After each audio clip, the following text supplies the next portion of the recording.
Sorotan lain, saudara, kasus kematian seorang tahanan di sel Polsek Kupe Ilir, Muaro Jambi terungkap. Dari hasil otopsi, korban tewas akibat tindak kekerasan hingga mengalami pendarahan di kepala bagian belakang.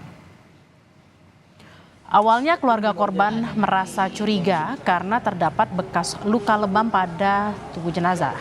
Hingga dari hasil otopsi diketahui bahwa korban meninggal dunia akibat mengalami kekerasan fisik. Kabid Humas Polda Jambi Kombes Mulia Prianto menyebut 2 polisi yang diduga melakukan tindak kekerasan terhadap korban telah ditetapkan sebagai tersangka. Pihak keluarga korban melalui kuasa hukumnya berharap pelaku mendapat hukuman yang setimpal.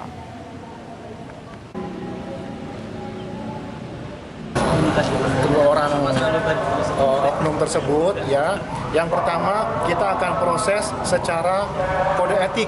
Kode etik tadi disampaikan oleh Pak Direskrimum, sekarang mereka ditahan terkait dengan kode etik, ya, ditahan oleh Bid Propam Polda Jambi, ya.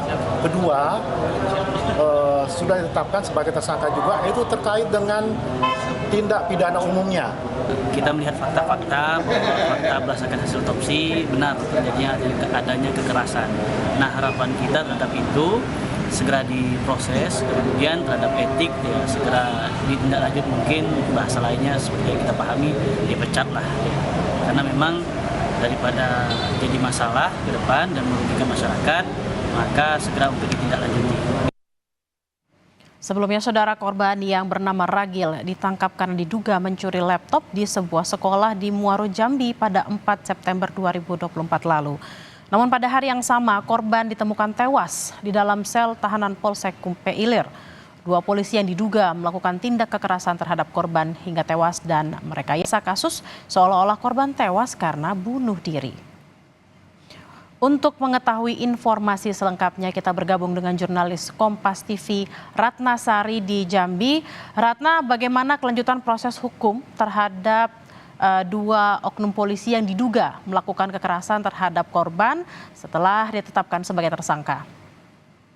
Ya, siang Bella dan juga saudara, dapat saya sampaikan mengenai update kasus tahanan yang meninggal dunia di dalam sel Mapolsek Kupe Ilir. Saat ini Kepolisian Daerah Jambi telah menetapkan 2 oknum anggota Polsek Kupe Ilir menjadi tersangka atas meninggalnya tahanan di dalam sel Polsek Kupe Ilir. 2 oknum tersebut saat ini sudah diamankan di Propam Polda Jambi di ruang khusus. Dan juga menurut informasi dari Kabid Humas Polda Jambi, dalam waktu dekat Polda Jambi bakal menggelar sidang etik untuk kedua oknum ini. Terkait dengan sidang etik ini, menurut informasi dari Kabid Humas, ini akan berjalan secara tertutup, namun untuk hasil kode etik ini akan disampaikan secara transparan kepada awak media.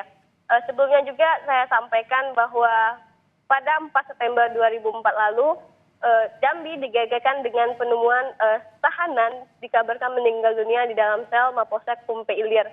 Kejadian tersebut begitu singkat sehingga membuat keluarga korban, keluarga Ragil, curiga karena menurut informasi dari keluarga, Ragil ditangkap oleh 2 oknum polisi ini pada pukul 9 malam. Namun ketika dalam pukul 10 malam, jeda 1 jam kemudian, keluarga mendapati informasi bahwa Ragil sudah dalam keadaan meninggal dunia. Keluarga yang janggal akhirnya sepakat untuk melakukan otopsi jenazah Ragil ke Rumah Sakit Bayangkara. Pasca 20 hari kematian Ragil, pihak Kepolisian Polda Jambi mengumumkan resmi hasil otopsi tersebut. Dari hasil otopsi didapatkan bahwa Ragil tidak meninggal karena bunuh diri, melainkan mendapatkan kekerasan hingga menyebabkan ada benturan di belakang kepala Ragil yang mengakibatkan pendarahan hingga Ragil meninggal dunia. Kembali ke studio. Ratna, apakah sidang etik terhadap kedua tersangka sudah digelar dan seperti apa hasilnya?